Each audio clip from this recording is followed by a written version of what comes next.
Correcto. Muy buenas tardes, hoy empezamos la primera clase de literatura. Primeramente, como sabrán, al final de cada clase grabada va a haber una tarea que lo puse como cuestionario para que no se dificulten tanto. Lo tienen hasta el sábado máximo. Y el domingo hay un examen semanal de todo lo que vamos a ver en la semana. Muy bien. Primeramente, la teoría literaria. Una definición etimológicamente es que la literatura significa o letra o escritura. ¿Correcto? Y bueno, vemos que las manifestaciones naturales que han tenido los pueblos o grupos se refleja a través de su conjunto de obras o escrituras, así como se ve en el concepto. Y tenemos a las disciplinas literarias. La primera disciplina es la teoría literaria. Esta esclarece los problemas fundamentales de la literatura, como su definición o sus funciones, ¿correcto? La crítica literaria, esta interpreta, valora y critica las obras literarias. Y la historia de la literatura. Esta establece una sucesión de épocas, tiempos o periodos literarios a nivel general y particular. Y ahora veremos géneros literarios. Estos se clasifican normalmente para ver a las obras según sus rasgos comunes, su estructura y contenido. Y estos fueron planteados por Aristóteles en su obra La Poética, que los clasificó en estas tres partes, como se logra ver: épico, dramático y género lírico. Primeramente, al género épico.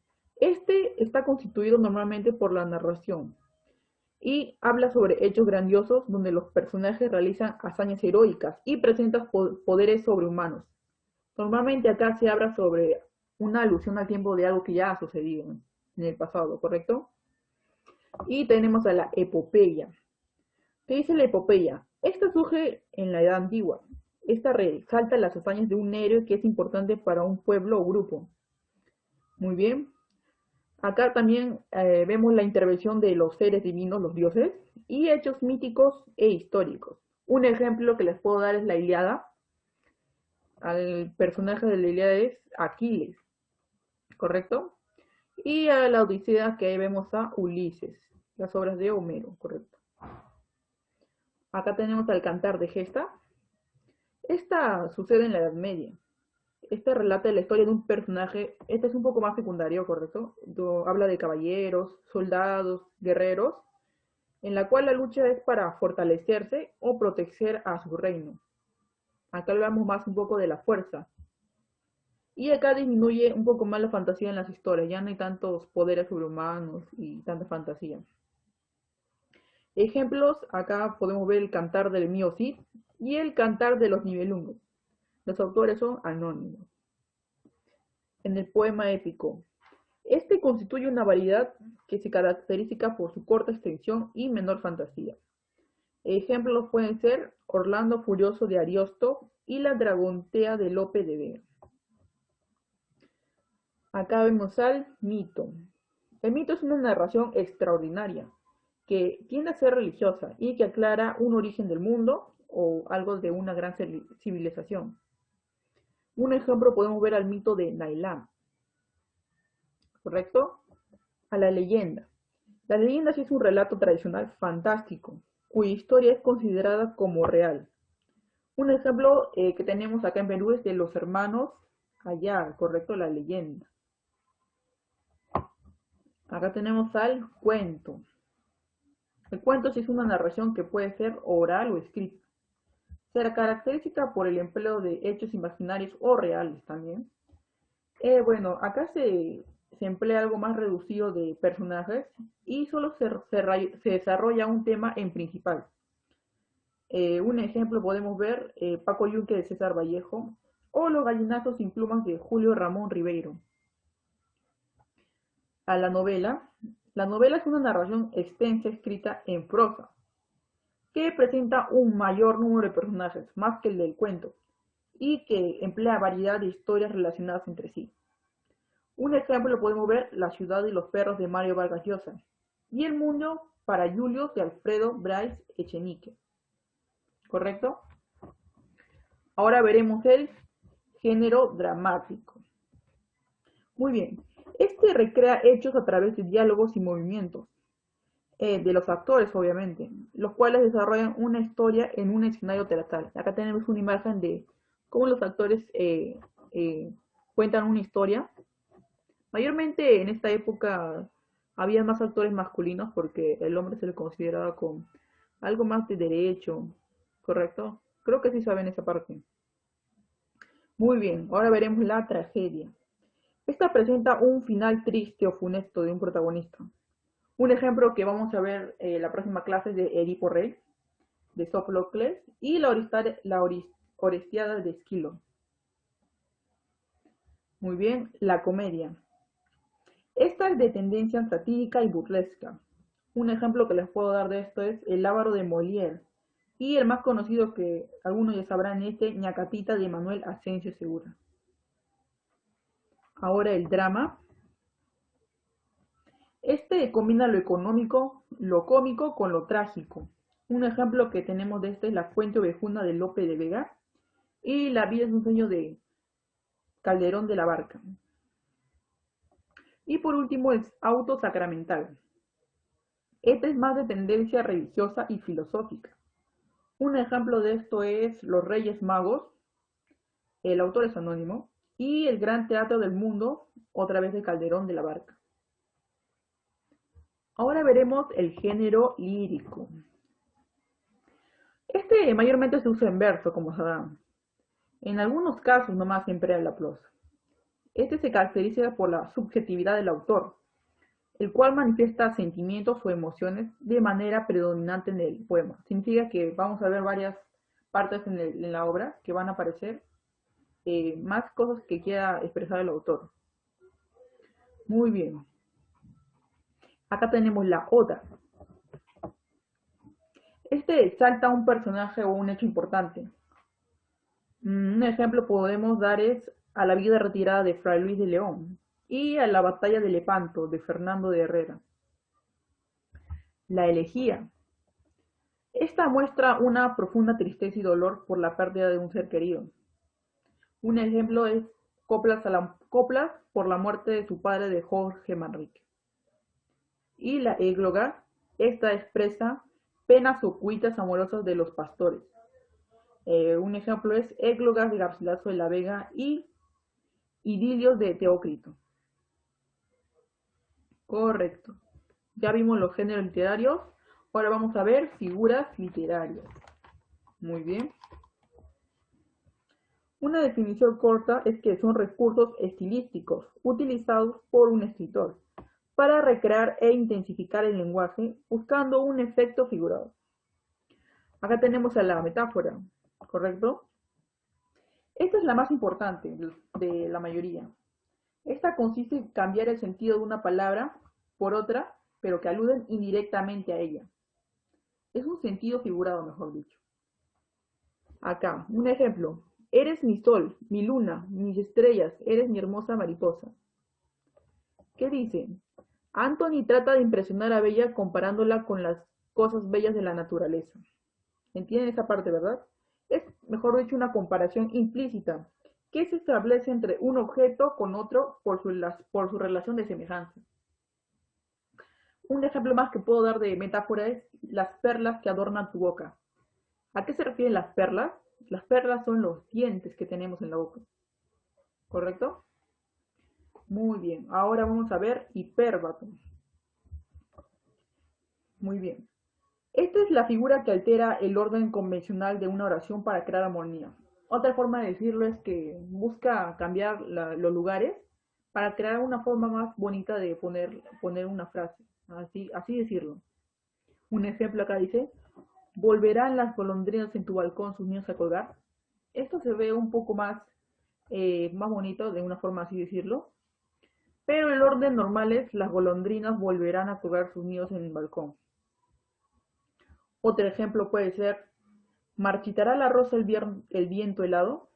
En vez de decir, el viento helado marchitará la rosa. Ahora veremos hipérbole. Un segundo. Correcto. Esta es la exageración en la forma de expresarse, ¿correcto? Que va aumentando, disminuyendo dependiendo de cómo vaya la oración. Acá. Por ejemplo, lloré ríos por mis ojos. Lloré ríos por mis ojos. Está exagerando. Nadie llora ríos por sus ojos. Te comería besos. Me comería una vaca entera. O también puede ser, hace un siglo que no la veía. Érase un narcisismo infinito. Está exagerando. O más dura que mármol a mis quejas. También está exagerando. Muy bien, disculpe. Ahora vamos a ver anáfora. Esta sobre todo es muy conocida porque esta solo consiste en repetir una o más palabras que están al principio de cada verso o oración. Como se ve acá, vi el populoso mar, vi el alba y la tarde, vi las muchedumbres de América, vi una plateada telaraña. Como se ve, el vi es el que aparece al final de cada oración o verso. El epíteto. Este es un participio cuyo fin principal no es determinar o especificar, sino de caracterizar. Este es uno de mis favoritos porque acá un ejemplo tengo, miren. Camina sobre la blanca nieve con su andar errático. Si no se entiende mucho ahí, otro ejemplo. Aquiles. ¿Quién es Aquiles? El de los pies ligeros. Busca caracterizar, ¿correcto? Caracterizar. Muy bien, un segundo. Otro ejemplo también puede ser Odiseo. Diestro en ardides. Otro ejemplo puede ser Atenea, la deidad de los ojos de lechuza. Muy bien. Y bueno, a ver, simil. Un segundo. Símil es la comparación explícita que se emplea para las palabras como y parece. Acá vemos el cómo, ¿correcto? Ejemplo es, eres como un sol, eres duro como el hierro, he dormido como un bebé, sus ojos son azules como el cielo. Muy bien. También el cómo puede empezar al inicio. Un ejemplo puede ser, como un globo morado aparecía la hermosa luna. Muy bien. Y seguimos. Aquí tenemos aliteración. Muy bien. Un segundo. Muy bien. Esta es la repetición de sonidos de una vocal o de una consonante en un verso con la intención de crear un efecto sonoro. Acá miren el ejemplo. Pablo es paciente y pacífico. Otro, el gato de Gabriela no tiene ganas de comer. La chica era la más chiquita entre los chicos. Muy bien, una sílaba, una letra, una consonante. Ahora vamos a ver el ascindentón. Ascindentón, ¿correcto? Esta es la supresión de las conjunciones, las cuales se reemplazan por comas. Acá miren, la noche fría, solitaria, despejada, oscura, reciente, marina. Muy bien. Y acá vemos otro ejemplo. Un ejemplo más le voy a dar mejor, claro, para que entiendan. A ver, al fin era dejado con su esposa, dulce, pura, hermosa, sabia, honesta. ¿De qué hablamos todas estas características? Hablamos de la esposa, ¿verdad? Y otro ejemplo puede ser, a ver, los niños de blanco juegan, chillan, sudan y llegan. También son características de lo que hace el niño. Y ahora veremos polisindetón.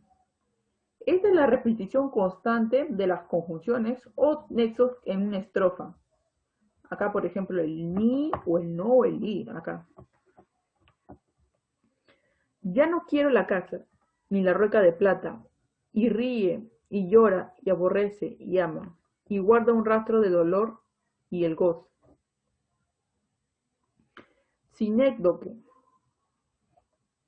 Este consiste en sustituir un término por otro, con el cual tengo una relación parte todo o todo parte o género especie o más, hay muchas más.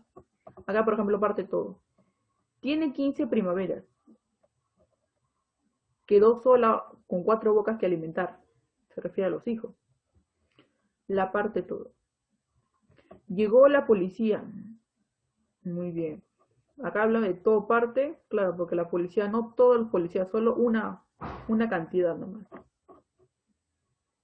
Otro ejemplo que puedo dar de Cineto que es, a ver, renacerán los libros, las canciones, que quemaron las manos asesinas, renacerá mi pueblo de sus ruinas y pagarán su culpa los traidores. ¿A qué se refiere esto que está hablando sobre? Muy bien, las manos. Muy bien. Antítesis. Un segundo, tengo que buscar mi definición yo. Esta es la oposición de dos conceptos o ideas. Cuando quiero llorar, no lloro, y a veces lloro sin querer. Otro ejemplo puede ser, ven de nuevo a mis brazos, para olvidarte un poco. Si eres muerte, ¿por qué me das la vida? Y bueno, terminamos con la primera parte de la clase. Y esos ejercicios lo van a encontrar en donde, en la plataforma, y lo van a resolver dependiendo de lo que hemos visto. Muy bien. Mayormente las preguntas se refieren a los géneros literarios, porque son más importantes. Ahora lo que vamos a hacer es resolver ejercicios en clase, ¿correcto? Un segundito, me darán un minuto, por favor. Un segundo, un segundo, un segundo, un segundo.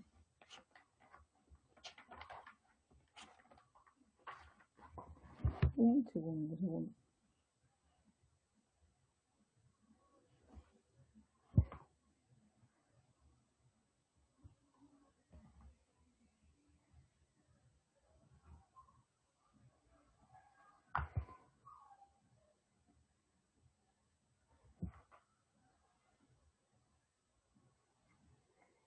Y ahora sí, ya, un minuto, un minuto. Ahorita.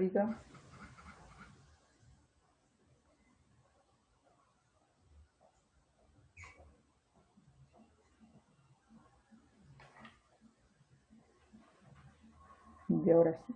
Ya estamos, ya sí. Voy a empezar a compartir pantalla para resolver los ejercicios de la clase. Muy bien. Un minuto, un minuto.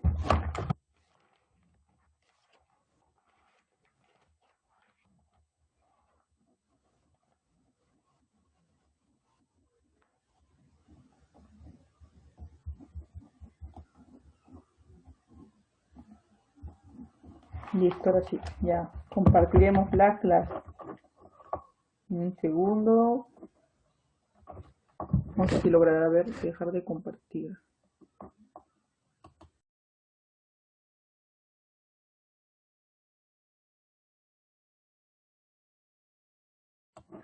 Muy buenas tardes. Continuamos con la segunda parte de literatura. Como sabrán, hoy vamos a ver clasicismo griego. Muy bien, primero quiero decir que el clasicismo griego se desarrolló en Occidente, en Grecia y Roma, durante la Edad Antigua, y fue la primera corriente universal que servirá como modelo o inspiración para otros representantes. Correcto. Características, la base mitológica. Acá se inspiran, las obras se inspiran en los mitos, y la historia y personajes son sacados del ciclo troyano o del ciclo tebano. La predestinación o fatalismo significa el destino de los personajes ya está fijado por una fuerza inevitable, ante el cual no se puede resistir nadie. Un ejemplo puede ser el destino de Aquiles, que era morir joven en la guerra de Troya. O también el destino de Edipo Rey, que veremos en la próxima clase, que al final tendrá que casarse con su mamá y matar a su propio padre. La búsqueda de la belleza mediante la armonía entre fondo y forma. Muy bien. Esto es una forma de lenguaje o un estilo que está determinado por un tema o un asunto. Un ejemplo puede ser la epopeya, que requiere un lenguaje elevado, la tragedia un lenguaje solemne y la comedia un lenguaje coloquial.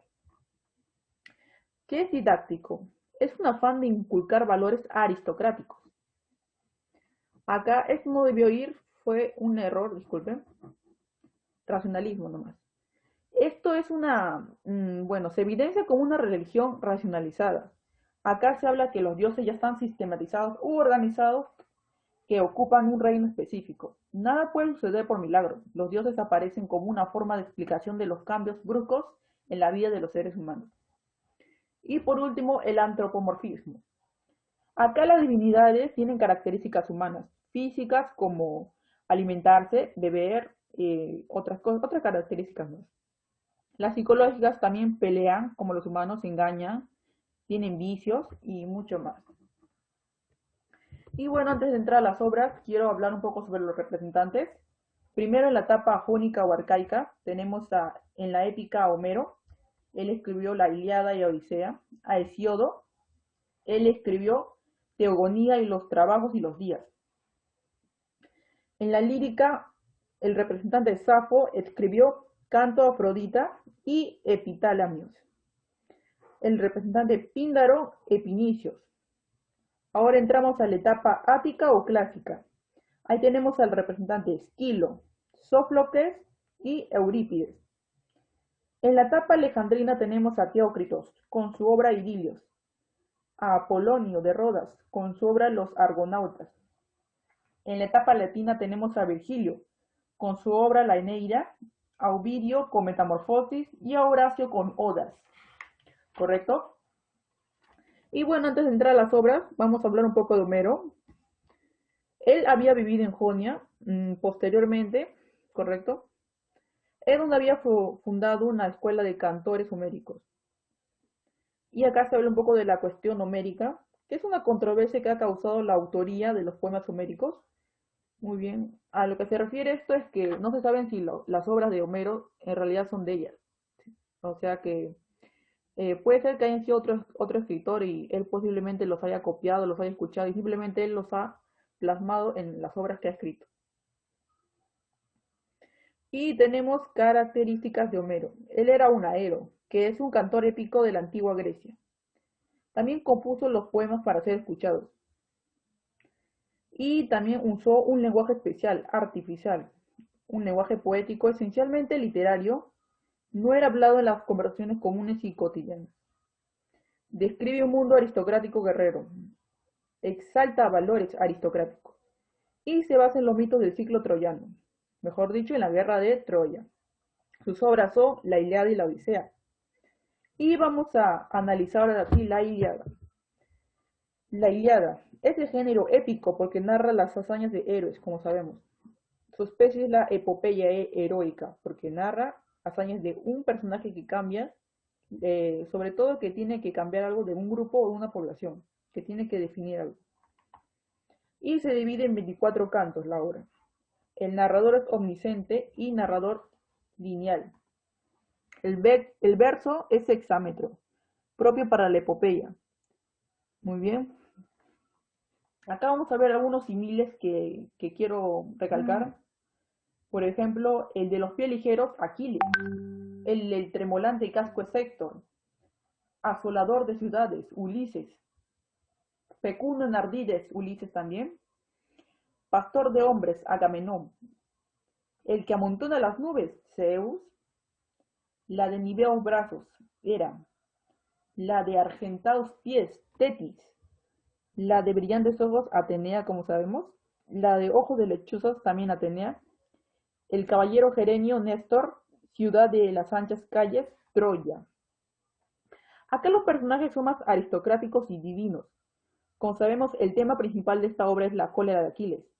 Y bueno, temas secundarios tenemos el destino, la valentía, el honor, la guerra, lo divino y lo humano y la amistad. Ya muy bien, comenzaremos a contar un poco sobre la Ilíada.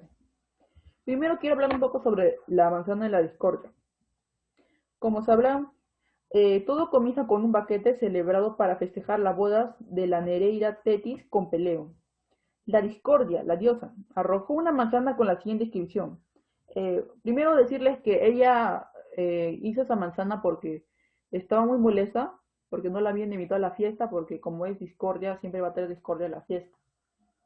Muy bien, y en la manzana decía, para la más hermosa.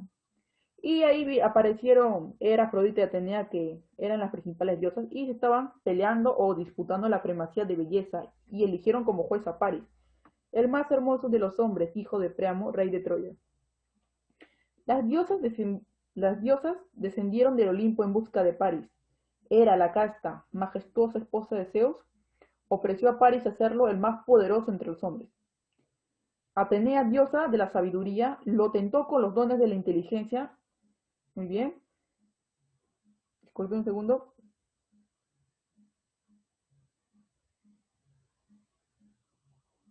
Afrodita, la diosa del amor, le prometió encender la pasión de la más bella de las mujeres.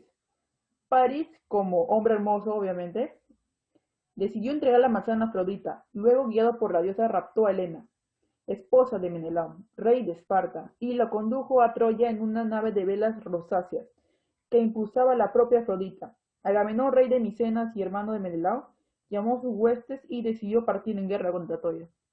Como sabemos, los que hemos visto un poco la película, Menelao sí busca la paz contra Troya, pero por esta acción del hijo del rey Priamo París, todo comienza de nuevo en una disputa, ¿correcto? Muy bien. Y acá sobre todo en el día se habla sobre la cólera de Aquiles, que es el protagonista central de esta epopeya. Este héroe es de origen semidivino porque riñe con su jefe Agamenón, quien dispone de la hermosa Briseida, prisionera de Aquiles. Pasa su poder porque, como sabemos, Agamenón primero tenía a Criseida, pero como ella estaba siendo maltratada, su padre pidió al rey Polo que, mejor dicho, la devolviera, y el rey Polo amenazó a Agamenón con darle desastres, así que Agamenón devolvió a Criseida, pero él se quiso quedar con Briseida, que era la otra mujer que era de Aquiles, así que Aquiles al final, bueno, tuvo mucha cólera en ese momento, pero no tanto todavía. La cólera de Aquiles por este hecho que considera injusto lo impulsa a abandonar el campo de batalla, lo cual genera terribles pérdidas. Muy bien, esto era más o menos en el 10.º año de la guerra, contra Ilión Troya.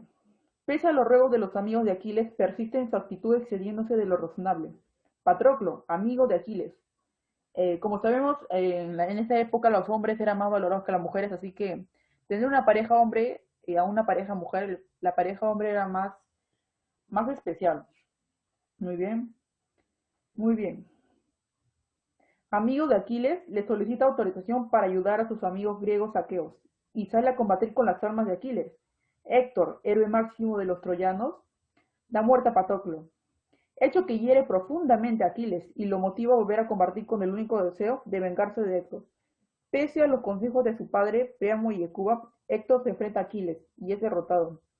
Aquiles, por todo el rencor y ganas de venganza que tenía contra Héctor, arrastra el cuerpo de Héctor, pretendiendo mutilarlo, con lo cual atentan contra las normas heroicas. El padre de Héctor suplica a Aquiles, quien se apiada recordando a su propio padre y entrega el cadáver para ceremonia fúnebre. Acá quiero decir un poco que hablamos de la aristocracia, pero por más que se vea eso, la fuerza sigue predominando más. Muy bien, seguimos. Dentro de las acciones hay una constante intervención de divinidades olímpicas, divididas según los bandos se impugnan.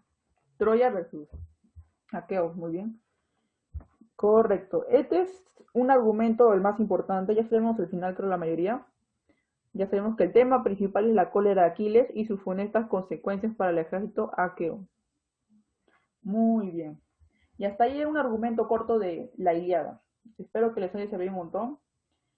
Bueno, le voy a argumentar un poco más. Como sabemos, ya después de que sucede toda la guerra, el gran Ulises se le ocurre la ingeniosa idea de armar un caballo de Troya y pensar a los troyanos que se están rindiendo y solo dejar un regalo como muestra para los dioses.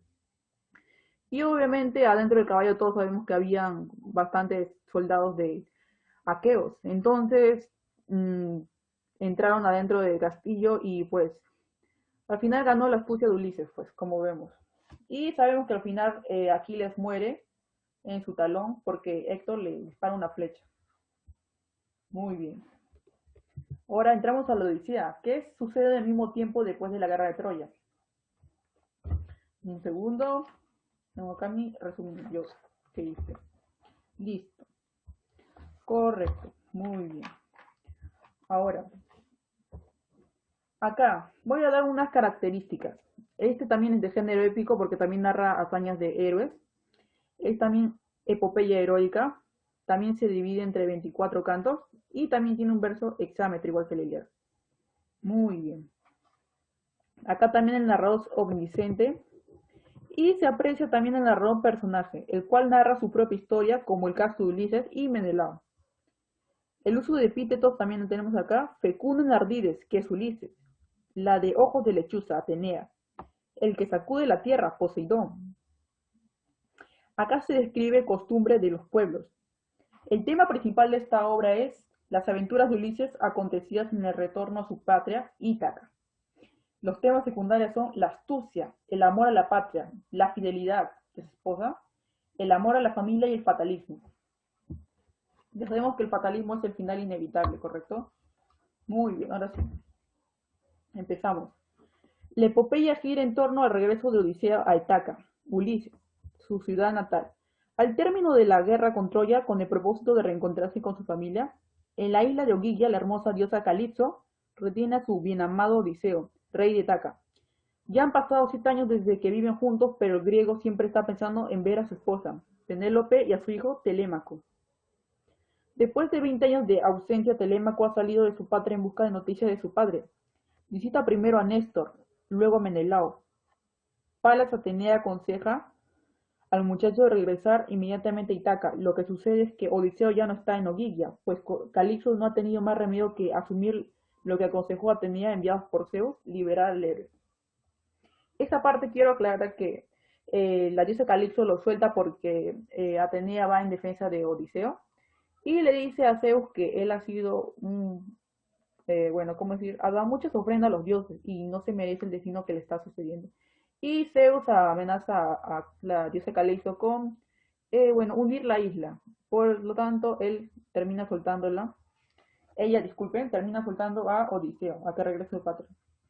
Odiseo parte en un barco que le ha proporcionado la enamorada Calipso. Estando en dirección a Ítaca, Poseidón hace que naufrague en la isla de los Ayaces. Es bien, es bien recibido por el rey Alcino y su hija Naúsica, que le ofrecen hospedaje. En el banquete que convidan, un ingenioso Aeda relata el final de la guerra con Troya y el suceso con el caballo de madera. Odiseo se emociona al escuchar sus propias acciones y las lágrimas que derrama lo ponen en la necesidad de descubrir su identidad. Entonces Alcino le pide que le narre las aventuras que pasó antes de llegar a su reino. Muy bien.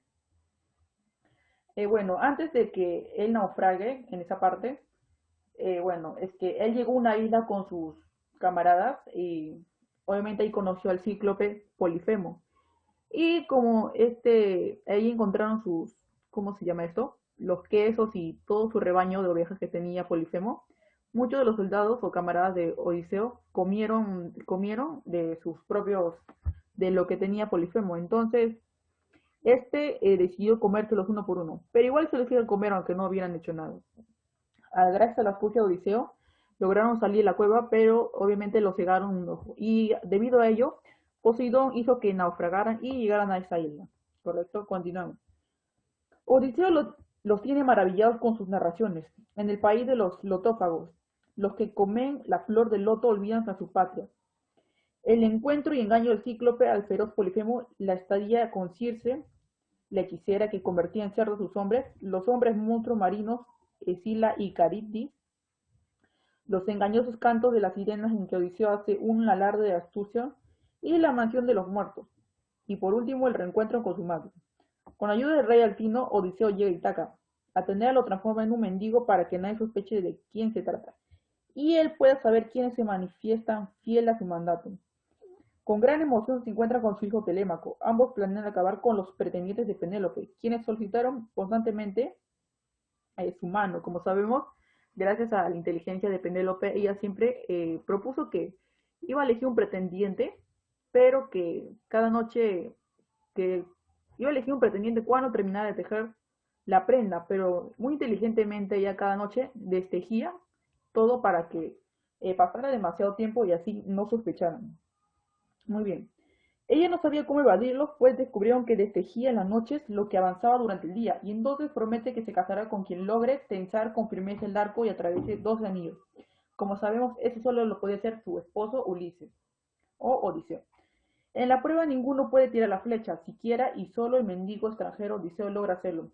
Con ayuda de su hijo se enfrenta a los pretendientes, descubriéndole su identidad. Penélope ha huido a sus aposentos y ella A diferencia de la nodriza Euriclea Hidalgo, su fiel perro no reconoce a su esposo, hasta que él le da una prueba irrefutable que conoce el tallado del hecho de que se acostaron al desposarse. Entonces hay un reencuentro feliz en el que Penélope sabe compensar las fatigas del héroe. Muy bien, y hasta ahí termina la obra de la Odisea. Muy bien.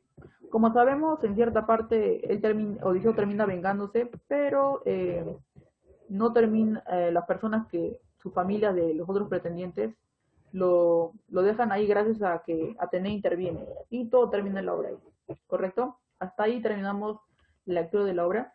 Si quisieran ver un poco más información sobre Odisea y la Ilíada, hay un link especial en YouTube que es de un profesor, creo, que es muy bueno y que ayuda mucho a interpretar esta parte.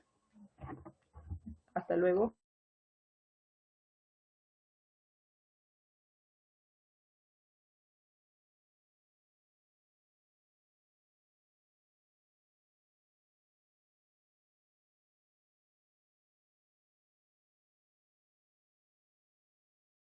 Empezaré a resolver los ejercicios de teoría literaria y clasismo griego. Primeramente, en la 1 dice, la disciplina encargada de la interpretación y valoración de las obras es A. Literatura. B. Crítica literaria. C. Teoría literaria. D. Figura literaria. La E. Historia de la literatura. Como sabemos, ya hemos visto, le he dado un concepto, es la letra ¿cuál? La B, ¿correcto? Muy bien. Interpretación y valoración. En la 2, disculpen, ya sabemos que la B ya lo pueden ustedes visualizar. Correcto. En la 2, ¿a qué especie pertenece Orlando el Furioso? Bueno, Orlando el Furioso es una obra que habla sobre un héroe, muy bien, y es sobre todo un poema, así que es un poema épico. Épico significa que habla hazañas de héroes.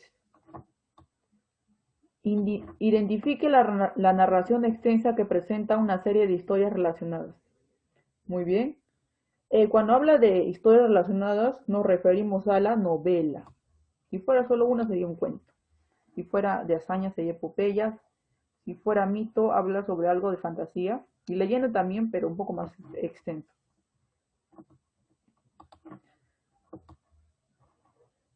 No, la siguiente. Disculpen.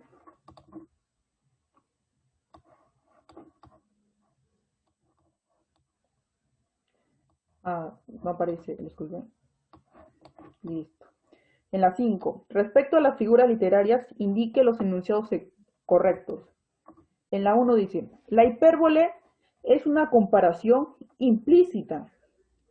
¿Cómo decimos que la hipérbole es una comparación implícita? Esto es falso, ¿correcto? Porque era explícita. No hablamos nada sobre esa parte. 2. La anáfora es la repetición de palabras al inicio del verso. Eso es verdadero. La anáfora, ya vimos en un ejemplo. Que habíamos dado ejemplos de anáfora que empezaban con una misma palabra o frase. Así, muy correcto, ¿ver? El símil es una comparación explícita. El símil sí era una comparación explícita, correcto. Sentido figurado.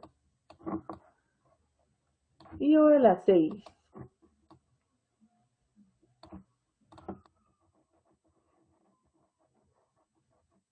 Disculpen, disculpen. En silenciosa y cubierta de polvo vélase el arpa. Encontramos ahí una metáfora, un hipérbato, una anáfora, un símil o una hipérbole. Obviamente no es anáfora. Eliminamos. Símil tampoco es, porque no está comparando. Hipérbole tampoco es. Metáfora tampoco es. Y es hiperbatón. ¿Por qué? Porque está exagerando. En silenciosa y cubierta de polvo veías el arpa.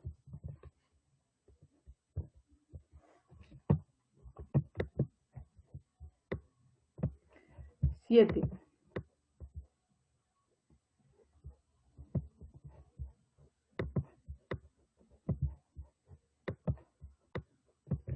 Determine si los enunciados son verdaderos o falsos. El epíteto indica una característica inherente al ser, eso es, verdadero o falso. Eso es verdadero. Porque cuando hablamos de epíteto hablamos de un ser, ¿no ves?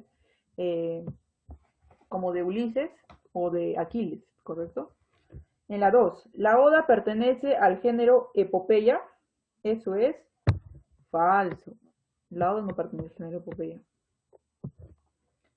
3, la elegía indica tristeza profunda.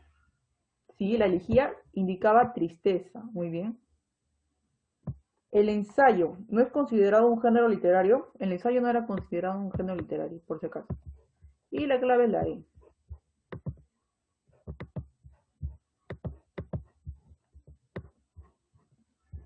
La 8, la 9 y la 10. A ver, la 8 primeramente nos dice, lo leo acá con mi librito, relacione cada género con la obra que corresponde.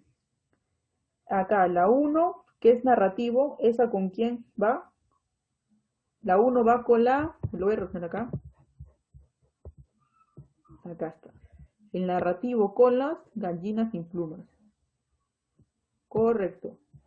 ¿El lírico cuál es? El lírico es églogas. Y el dramático, como sabemos, Edipo Rey. Y sería la clave la C. En la 9, seleccione la especie de la Orestiada. Bueno, en la Orestiada sobre todo habla sobre tristeza, mejor dicho, sobre una tragedia, porque al final hay un poco de comedia y un poco de drama, así que un poco de cada uno nos genera tragedia. Y en la 10, sucede que me canso de ser hombre, sucede que entro a las sastrerías. En los anteriores versos se está utilizando la figura literaria conocida como la anáfora, porque los dos comienzan con sucede y sucede, por eso es anáfora. Y acá la sé, simplemente. Y ahora de clasicismo griego. Para terminar rápido, rápido. Acá no vamos a hacer todo porque hay una parte que está como tarea, así que no tendría sentido. Correcto. Y acá haré la 1 primeramente. La 1 nos dice, ¿cuál de las siguientes, cuál de las siguientes características es incompatible con el clasicismo? A. Las obras tienen referentes mitológicos. Eso sí había. B. Hay una preocupación por la belleza. Eso también había. C. La predestinación solo aparece en los poemas épicos. No, no es cierto. También aparece en la epopeya y más obras. La D. Se muestra una preocupación por lo humano. Eso sí es. E. Se inculca valores aristocráticos. Mejor dicho, didácticos. Así que la clave es simplemente la C. 2.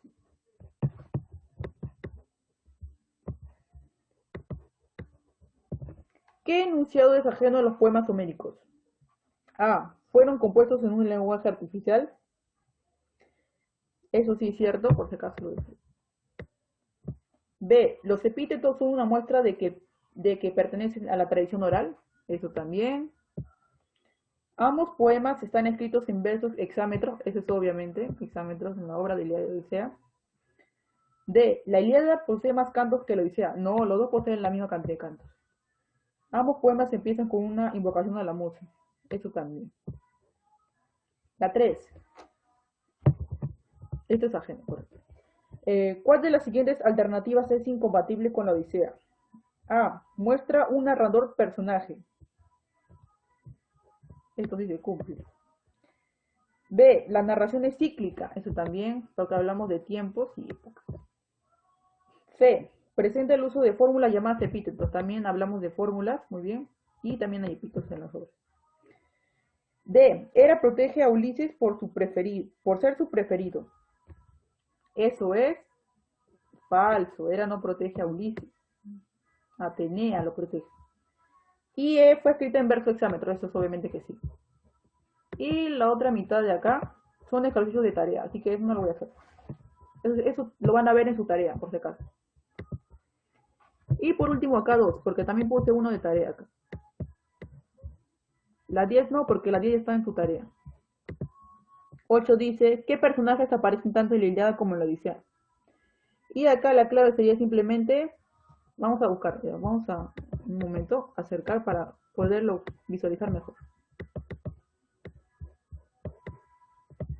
¿Qué personajes aparecen tanto en la Ilíada como en la Odisea?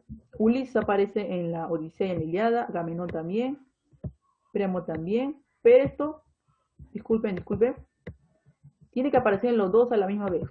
Ulises aparece en la Odisea y en la Ilíada. Agamenón aparece en la Odisea y la Ilíada, pero Príamo no aparece. Néstor aparece en la Odisea y en la Ilíada. Menelao aparece también en la Odisea y en la Ilíada. Y Helena también aparece en los dos. Correcto. Ulises aparece en los dos también. Néstor también, pero Tiresias no. Solo aparece en la primera. Acá. Menelao aparece en la Ilíada y en la Odisea. Ulises también. Pero Diomedes no aparece. Solo aparece en uno. Acá Ulises también aparece, Menelao, pero Aquiles solo aparece en el Ilíada. Así que la clave es la B, porque ellos tres aparecen en las dos a la misma vez. Y la última, la 9, que la marqué casualidad. Muy bien. En la obra épica de la Ilíada, un momento, disculpen. ¿Aló?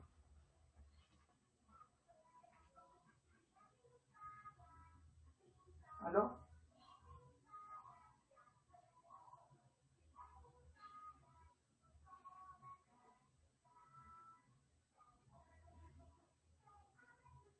¿Aló? Disculpen. Muy bien, la 9.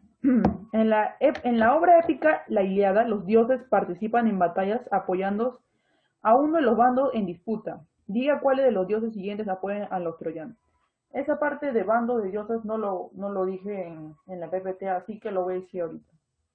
¿Correcto? Y es una pregunta de San Marcos. Muy bien. Como sabemos acá, muy bien, vamos a ver quiénes apoyan a los troyanos. ¿Correcto?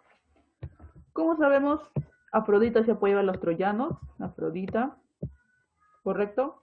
Y Apolo, obviamente. Apolo apoya al padre que es hijo de Crisito y Briseida. Y Afrodita lo apoya porque Paris le escogió a ella. La clave es la C. Atenea apoyaba, ¿cómo se llama? A Ulises, era su preferido. Y era también Ulises. Muy bien. Creo que esto es lo más significativo. La 10 ya está como tarea, así que no lo voy a hacer. Y hasta ahí queda la clase. Eso es todo, gracias. Lo voy a grabar ahorita.